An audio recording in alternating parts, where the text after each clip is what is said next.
Kia ora, talofa, namaste, haere mai, and welcome to this week's episode of the Niche Case Variety Show.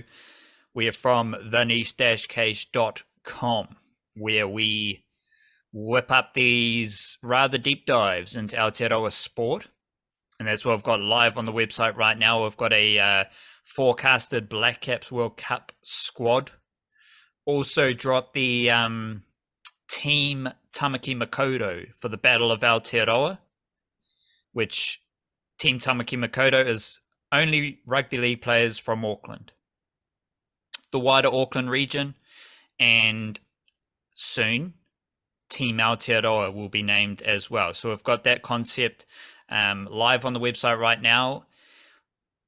As an alternative to State of Origin footy, we'll also have Flying Kiwis live on the website. You can read about the under-20s team being smoked by Argentina, which was started off fun for like 5 minutes and then it got a bit weird. So you can read about that live on the website as well. Plenty of Kiwi sports to read about on our website, theniche-case.com. Big up the Patreon whānau. We've just recorded our Patreon podcast for the week, and we talked a lot about the Warriors losing to the Broncos 22-26. We broke a few things down from that game, as well as our kind of weekly musing about the Black Caps World Cup squad, which is a consistent presence in the Patreon podcast. So if you do like what we're doing here at the Niche Case, and you want to support our website, theniche-case.com, you want to support the podcast, you want to support our email and newsletter as well, you can support everything Niche Case via Patreon. Join the Patreon whānau, patreon.com/our Niche Case, our Niche Case. And if you don't want to join the Patreon whānau, you can make a sporadic donation via Buy Me a Coffee as well. Like, it's however you want to support us, it's all good, it's all honkadory. And if you don't want to donate any money, like, it's all good as well. Just tell a friend. Just get out there, get the street marketing team firing, and just tell a friend. That's all you need to do if you are enjoying the Niche Cases content. Pick up the email newsletter as well. That comes out every Monday and Friday via Substack, thenichecase.substack.com. Lots of information dropping on a Monday after the weekend sport. And of course, the Friday Dispatch follows up on any major Kiwi sporting stories, as well as previewing the weekend's action. You can sign up via Substack, thenichecase.substack.com. We are here with our top 5 bangers from the Aotearoa sporting weekend, obviously covering the Niche Case beats. And we need to get a bit of mindfulness in just to ground us to the land of Aotearoa. Yeah, definite land grounding territory here with this one. I've got a Thich Nhat Hanh quote. I did a Thich Nhat Hanh one last time. Gonna do a Thich Nhat Hanh one again, because sometimes, sometimes the leftovers are as good as the fresh meal. And this quote goes, "Walk as if you were kissing the earth with your feet." Walk as if you were kissing the earth with your feet. That's quite interesting when you think about like what a lot of people do, getting the old bare feet out and walking on the grass, walking on the sand, really connecting to the earth and operating a bit of grounding practices, which it is a bit airy-fairy, but it also helps. It also works. It settles anxiety and just mellows you out a bit. Well, you can't kiss the earth with shoes on, can you? I mean, you can't kiss a person with a mask on or anything, it goes without saying, surely. There we go. Beautiful. I'll let you take the lead here. What was your number one banger? Numero tahi, your favorite thing from the Aotearoa sporting weekend. Let's get this. It's a bit of a party. It's a bit of a podcast. Let's just get it started, shall we? The party and the podcast. Yeah, well, you already alluded to the fact that the under-20 fellas got destroyed by Argentina. It was Yeah, it was a frustrating game because it did start okay for a little bit. You could see a plan of like sitting in and defending them and maybe being able to, oh no, wait, there's no chance of withstanding this team very quickly. And then, yeah, then it quickly went awry. There's like, we talked a bit about this on I can't remember which podcast it was. I think it might have just been the Niche Cast. And you'd mentioned that and it stuck with me too because you mentioned something about how it sounded like I didn't think there was or I thought there was a chance that we wouldn't get thrashed, and I did think there was a chance we wouldn't get thrashed. I was looking at some of the various things with that Argentina team, how they had their worst ever qualifying campaign, how they're only there because they picked up the hosting rights last minute, how they weren't able to get all their top European players because of their club commitments, how they had like weren't overly dominant in their first two group stage games. I think maybe that might just be an Argentina thing because I remember their men's team, the senior men's team, losing to Saudi Arabia at the last World Cup. Next thing they go on and win the whole thing. So maybe they're just slow starters in general. And I thought maybe the fact they'd already qualified would take just some of the pressure off the game and they might take their eye off the ball kind of thing. Actually, what happened is I think it took the pressure off the game and allowed them to play to maximum potential, particularly with a couple guys rotated in, competing for starting spots in the knockouts. Argentina were incredible. Like they were superb. They were brilliant. A little bit worried about that Kiwi under-20s team because that's actually two hidings in a row now. I know they got a 2-2 draw against Uzbekistan, but after a close, well-fought game in which they won against Guatemala, that Uzbekistan game was very one-sided. Like there's just two wonder goals that kept them in the game, almost won them the game. But statistically, they were like, a quarter of possession. Uzbekistan had like 30 shots. Argentina were more so, and the Kiwis, I don't think, had a single shot in that entire game. They didn't have a shot. They had barely any ball. They couldn't get out of their half. Argentina could have scored 10 if they really, really went for it. A little bit of a worrying thing. And I think a lot of that is probably just because they set up a bit too defensively. Again, it's been one of this thing. They've swapped between this sort of 4-2-3-1 formation and this back five shape, which is it's hard to list it because it changes. The front three depends on how they set up against the opposition. So it might be a 5-2-3 or it might be a 5-2-2-1 or 5-2-1-2 or whatever, just depending on what the opposition is showing them in terms of where they set that sort of that highest line, whether it's just one striker or against Argentina, it was often the flat three to try set another line. But unfortunately, they're not a good pressing team. They never have been. So it was another reason why that shape didn't work. Like it just didn't suit them. Throughout this tournament, I think they've played 67 minutes with the back four. That was after they made subs against Guatemala, went and scored the goal, and it was the first half against Uzbekistan. 67 minutes with the back four. They've scored 3 goals and conceded none. The rest of the tournament is 203 minutes plus all of the second half stoppage time because they finished with the back five in every game. So that's probably another 15 or 20 minutes, not in game time, but certainly in like real life time. You can add that on. In those 203 plus stoppage time minutes with the back five, scored 0 goals and conceded 7. So there's a bit of a disparity between the two formations. They are playing America in the next round. And that's the important thing to say is that it didn't matter.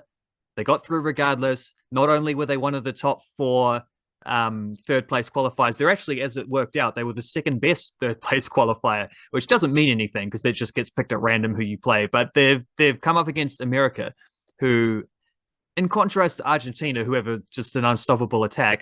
America, they only beat Fiji 3-0 in their group, which was the lowest defeat that Fiji had. It's the same score that New Zealanders beat Fiji by in the qualifying final as well. America hasn't conceded a goal and they've won all 3 games. So they're very good defensively, but maybe that defensive shift will mean it's a bit more of a closer game. So that's the thing to hope for. That game is on Wednesday morning at 5:30.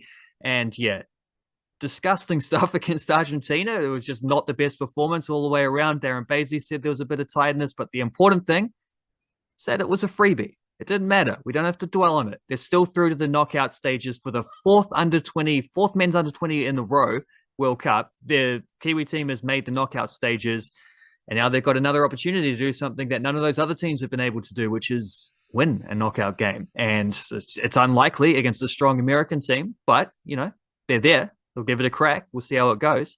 Maybe that back four will be the master stroke come the knockouts. I'm back in the back five. I reckon the back five will get the job done against the USA, because anytime a Kiwi football team comes up against USA, easy mahi victory. Never really is, but that's how I prepare for those matchups. Your Argentina World Cup situation thingy did sound a bit like the Warriors. Like the Warriors were kind of crappy against the Broncos, but they only lost by 4 points. Could have won it quite easily. Under 20s football team got smoked Lost by 5 points. smoked by Argentina, which is completely understandable. Argentina's ridiculous at football, but they're into the knockouts, and that's all good. My favorite thing from the weekend was the Kiwi-NRL Broncos, and been a bit of a journey with the Broncos for myself, and I love the Broncos. Hey, what Well, do you know? I love this version of the Broncos because there's a few more Kiwi NRL players. Like, obviously, the Broncos are a good footy team. They're good in the NRL this season. Jesse Arthurs has been playing a lot for them.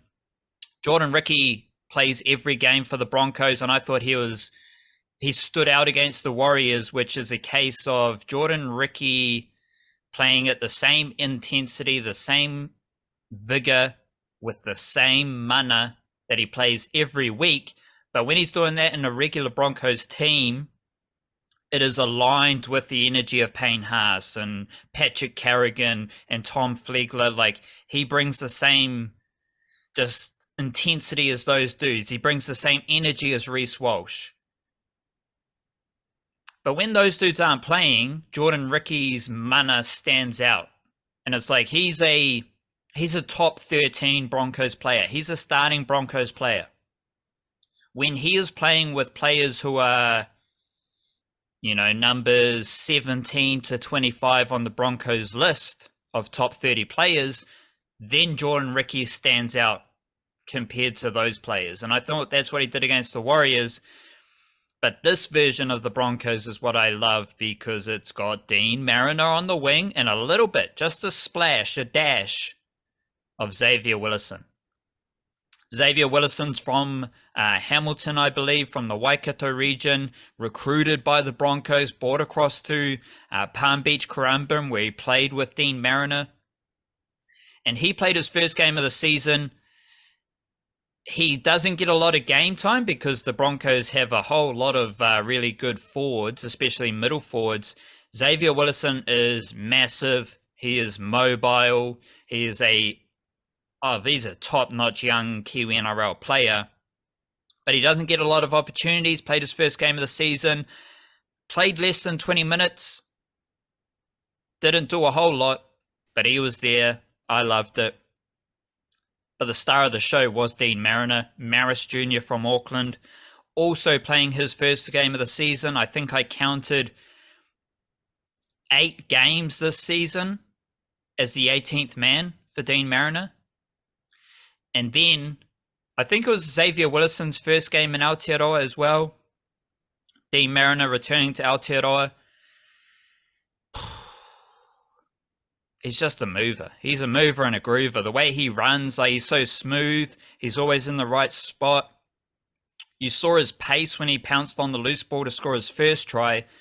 But then also the chasing the grubber off Tristan Saylor was really impressive as well. Just the way he found the space around the Warriors players. The way he runs is just, it's natural. And he doesn't have the pure athletics background as a Keanu Kinney or even a Valence Tafare, who was big in athletics back in Aotearoa, but Deine Mariner is very smooth. And he's very intuitive. He's got footy speed. This is what I thought about. You remember back in the day, Rupeni Dowdell and Booker? They never said he was the fastest sprinter in a straight line, but as soon as you put him on a footy field and he had to move between players, fastest bloke on earth.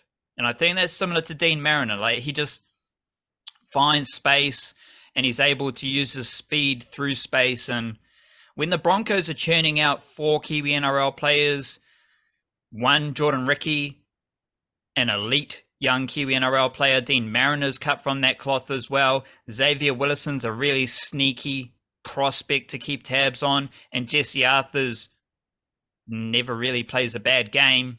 I love that version of the Broncos. And I said it earlier in the season, I want to see the Broncos losing games so these guys get more opportunities. Broncos haven't been losing games. These dudes finally got their opportunity. I loved it. What was your second thing there, Chief?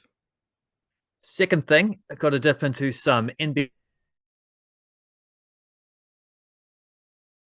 in there. A great round of fixtures. We're a little bit over halfway now in the league, and it seems we're very much in with the top three. Like there's a clear top three now.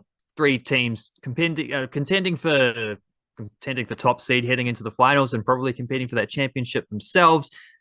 You've got the Otago Nuggets, you've got the Canterbury Rams, and you've got the Auckland Tuatara. So the Nuggets had won 7 in a row.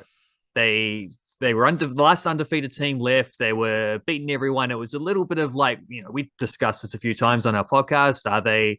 Is it maybe just a little bit of a convenient fixture list to start off, or how good is this team really? And then they keep going, keep winning, and it's like, this team is good, best defense in the league by a margin, but they have lost 2 games in a row.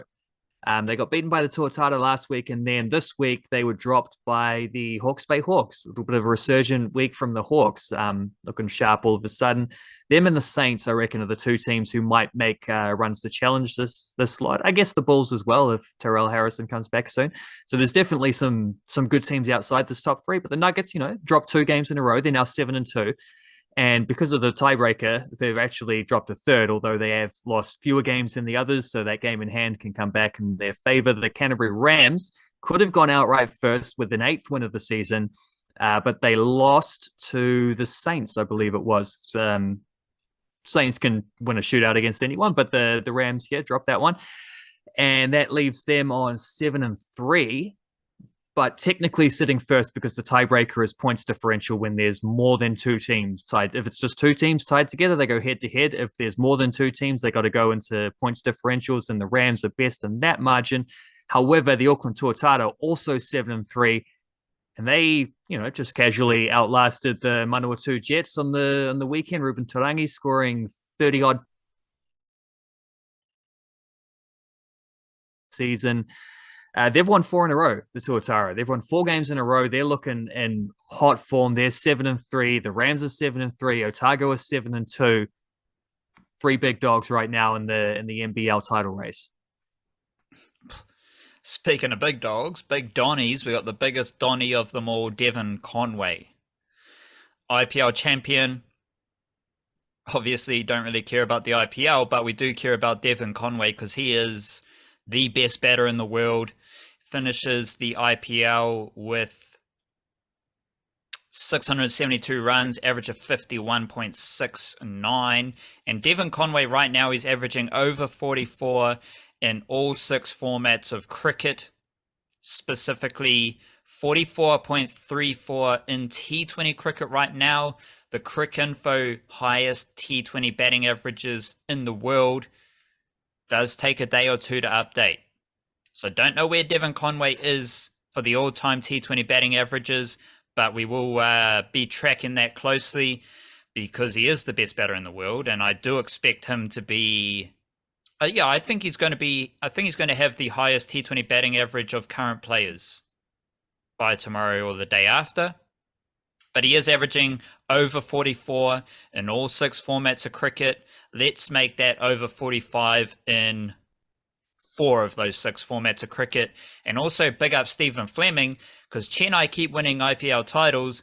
Stephen Fleming's always the coach, and I was doing a bit of research, bit of reading, bit of learning, because we love a bit of culture. We love successful teams and how they operate, and they usually do so with a very Kiwi style of operations, and that's what Stephen Fleming's doing at Chennai.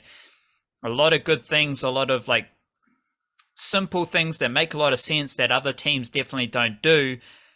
That is to say that Chennai is a highly successful, one of the best ever IPL teams, and Stephen Fleming is a fundamental reason in that, along with someone like MS Dhoni, and now Devon Conway. So big up the bro Devon Conway, best batter in the world.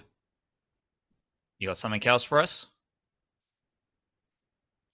Yeah, I don't know how the IPL compares to the Oceania Champions League. I think probably unfavorably. I think the Oceania Champions League probably has a bit more like glitz and glamour, speaking on the worldwide stage. But Auckland City, 11th title. They did it again. They won another OCL, and this time was a little bit different to the recent times because they absolutely had to do it the hard way, which was extremely, I don't know, it was a funky thing to experience, and just seeing them having these hurdles to keep overcoming in each game. Their first game, they were 1-0 down at halftime. They came back and won 3-1. I think there was a red card to the opposition goalkeeper, which certainly helped their case in that one. Second game, they were actually 3-0 up, conceded again to Suva, who they ended up meeting again in the final. So they won 3-1, but not often you see Auckland City conceding in back-to-back games in these OCL things. Third game was a default win because the other team had so many injuries, suspensions, and whatever that they couldn't put a team together. It was one of them Oceania football scenarios that will happen sometime. There was a default, so they didn't get to play the third game, go through the semi-finals where they played Vanuatu was hosting the OCL this year, and they played against local club Efira Blackbird, and were 2-0 down midway through the second half, looking in big trouble there. It's very un-Auckland City things. Then, of course, as Oceania football goes, there was a red card to the one of the Blackbird players. Auckland City pull one back. Auckland City then, I think it was in deep in stoppage time. Ryan De Vries scores an equalizer, sends it to extra time. Couldn't find a way through an extra time, but they did hold their nerve, win the penalties in the semi-final to advance to the final, where they played Suva again. This time, 2-0 up midway through the second half, feeling comfortable, looking good. Gerard Garriga-Gilbert gets a red card for nothing. So I'm not actually sure what he did. He went for a header and got tangled up in the landing with an opposition dude. The opposition dude, Garriga, stays down injured, and the opposition dude gets up and pushes him over again. And then they both get yellow cards for some reason. I don't know what Garriga did, but he was already on a yellow card, so that was a red. So they had to play the last 20 odd minutes. About the last half hour, I think, with 10 men. And Suva scored quickly after that. And then with 5 minutes to go, Suva line up a shot from outside the box, takes a big deflection and sails in just under the crossbar. 2-2, we're off to extra time. And in extra time, Suva got another red card. So there were 3 of these 4 games in which Auckland City opponents got a red card. That always helps the case. And it's one of those things where if you just keep on applying the pressure, as Auckland City will do, that'll show benefits in various ways. And opposition players losing their rag or just tallying up too many fouls, that's part of it.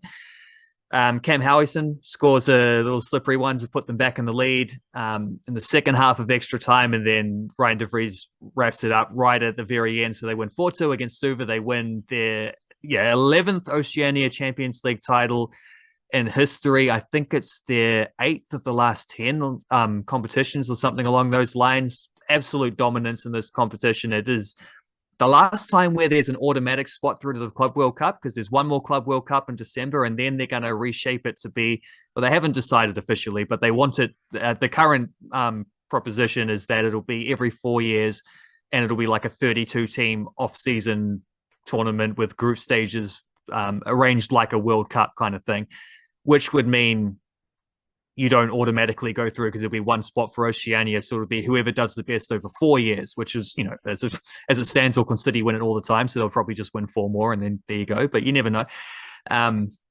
There is still one more Club World Cup, and this was on the line here. There is also going to be, for the first time ever, a women's Oceania Champions League, which Eastern Suburbs were going to go to. But they've pulled out because they said it was poorly organized and the scheduling was difficult and it was going to cost a lot of money, and they just didn't they felt the whole thing was being very rushed through by Oceania, who changed the timing of it multiple times. And yeah, that's not happening. So that's a pity. The tournament's still going ahead, but Eastern Suburbs won't be there, which is a pity. I was looking forward to that. But Auckland City still held their own in the men's league, just not usual Auckland City areas. You don't normally see them conceding 6 goals across 4 games. Even in Northern League games, you don't see that kind of defense from Auckland City, let alone in the Oceania stuff. But the other notable trait, the most notable trait of Auckland City FC, is that they win. So even though they didn't win pretty this time, they still won. They still did what they turned up to do. Another trophy for the cabinet. there you go.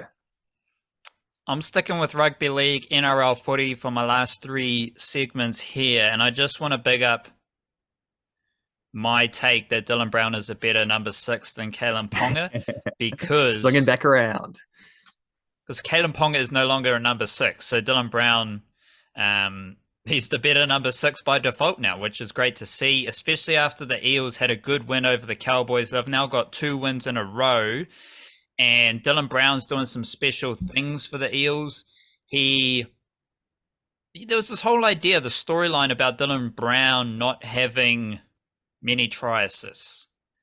He had 5 try assists in his first season when he was 18 years old and he was barely missing tackles. It was pretty good. And then he had 5 try assists the next season. Then he had 2 try assists the following season. Last season, that ballooned up to 17 try assists.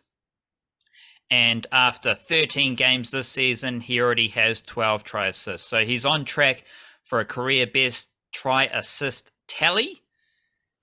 He's also averaging 145 meters per game, which is a career best as well. Last season, he had 125 meters per game. So he's also bumped that up to 145 meters per game, which I'm still in the footy of Dylan Brown being the best running tackling half in the NRL. But now he's got the whole try assist thing happening as well. So he's got some flair. We're also seeing his running game. It used to be just like a bit more run it straight. Now he's got a whole lot of footwork. Now he's busting tackles. Now he's leaving blokes clutching at Casper. But that Eels performance and back-to-back wins also includes a settling down of the Kiwi-NRL forwards on the bench. Because some of it is opportunity, like Regan Campbell-Gillard suffered an injury. Now you've got Junior Paulo away on origin duty.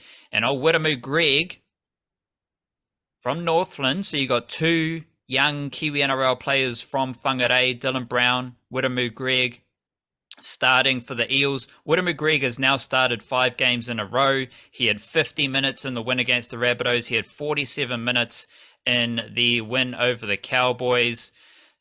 200 meters last week, 145 meters against the Cowboys. Wiremu Greg is doing a fantastic job as a starting prop for the Eels, and that's why they can win games without Regan Campbell-Gillard, without Junior Paulo, is because of someone like Wiremu Greg. But you're also seeing this has been it's been a frustrating pocket all season.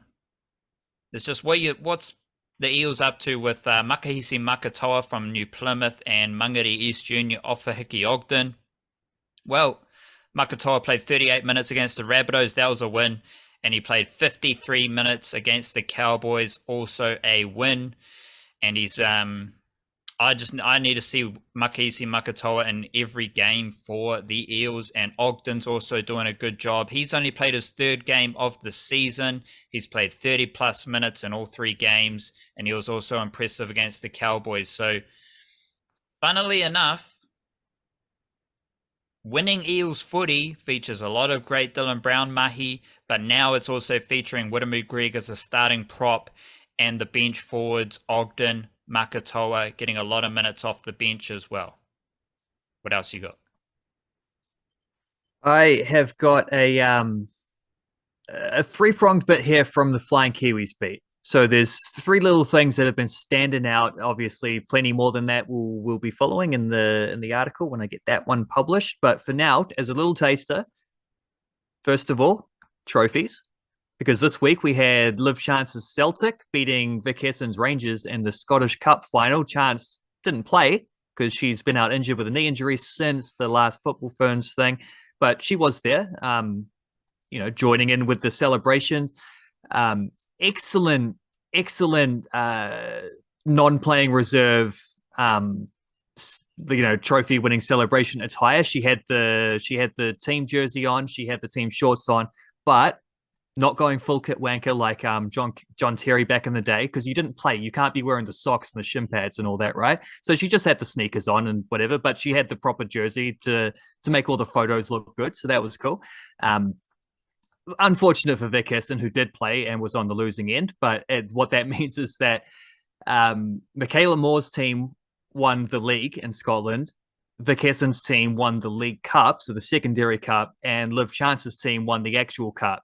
So there's a trophy for each of them. Unfortunately, none of them actually played in the decisive games of any of those. But Marko Stamanic did for FC Copenhagen. He's come back into the swing of things lately, played in their cup final win recently off the bench, played again another 25 minutes off the bench this morning as they beat Viborg, former club of Nico Boxall, by the way, beat Viborg, I think, 2-1. And at the same time, Nord-Jylland lost 5-1. I got smoked by Bromby, but Joe Bell was an unused sub again, so forget about that. But the important thing is that Nord-Jylland lost, which means that Copenhagen have won the title with a game to spare. So Marko Stamanic, again, gets to celebrate another trophy. And another week later, he's won a cup, he's won a league, he's leaving them now, but he's leaving them with trophies. I was looking around to see who else has won like top tier trophies in there across the Flying Kiwi stuff lately. There's the 3 in Scotland, Stamanic himself. Not really anything. There's a few trophies from like lower grade things, like, Ben Wayne winning the League One. Marco Rojas obviously won the league in Chile. Daisy Cleverley's likely to win the league in where are we, in Denmark as well with HB Coach, so that's cool. It's not all about winning trophies though. Sometimes you just want to avoid relegation. CJ Bott versus Rebecca Stott was a good fun game in the Women's Super League in England for that reason. Stott had already avoided relegation, therefore she gets boosted up the starting lineup. That was cool. CJ Bott always starts. Leicester City lost 9 games in a row, had a big comeback to avoid relegation with a win on the final day. Actually could have got away with a loss because Reading were playing Chelsea and got thrashed, but CJ Bott started in that. So you had Bott versus Stott, and both avoiding relegation and elites. Aston Villa were really good. They were way up above that. Bria Percival's Spurs avoided relegation. There were 3 teams out of 4 with a Kiwi in the relegation battle, the 3 teams that survived. So that was cool. And then also just a quick note for Libby Kikache, who, because his team Empoli finally avoided relegation, they were able to rotate some players in the second to last game, which meant we got to see Libby Kikache with an extended run for Empoli against a team in the relegation zone. So not a lot of defending, but we got to see a lot of attacking stuff from him, which we haven't seen a lot from him as a pro. And he was boosting up the sidelines. He was taking attacking free kicks, all exciting things. Looking forward to next season where hopefully he'll be in a much more prominent role. So there we go. I did see Mr. Kikache made the team of the week, the Serie A team of the week. He did, left back. yeah. So shout out to him. I also want to shout out, big up Joseph Tapine from Wellington. How about this stat line? 68 minutes. That's a career high for Joseph Tapine this season. 50 tackles, no missed tackles, 227 meters. In a win for the Raiders. Shout out Kori Harawira-Naira, raise your mana, another Northlander. Hope he's doing well, but that was a epic performance from Joseph Tapine. His first game over 60 minutes. His first game over 40 tackles. He made 50 tackles, no missed tackles. His second game this season over 200 meters. So Joseph Tapine was on fire against the Rabbitohs for the Raiders. What's your final banger? Final banger is Dontae Russo-Nance and the Perth / Aotearoa Wildcats, because we've got Kiwi guard prospect Dontae Russo-Nance, 6'3" guard, multi-level scorer. He was the young player of the year in the NBL last year, playing for the Tuatara. He went to St. Kennigan's College, but he switched over to a school in one of the elite high schools in America, presumably to prepare him for college. Went to the same, like last year was at the same high school that Kevin Durant and Carmelo Anthony went to, but he signed a 3-year deal with Perth. First year as a DP, second 2 as a fully rostered player, which means clearly not doing the college thing by going that and trying to get to the NBA through the professional realms, which we're seeing more and more often, and I think more and more successfully from international players. I think it's a great opportunity, great option for guys in his situation, and one of the very best Kiwi prospects is going down that pathway as well of trying to get to the NBA via the NBL rather than the college system.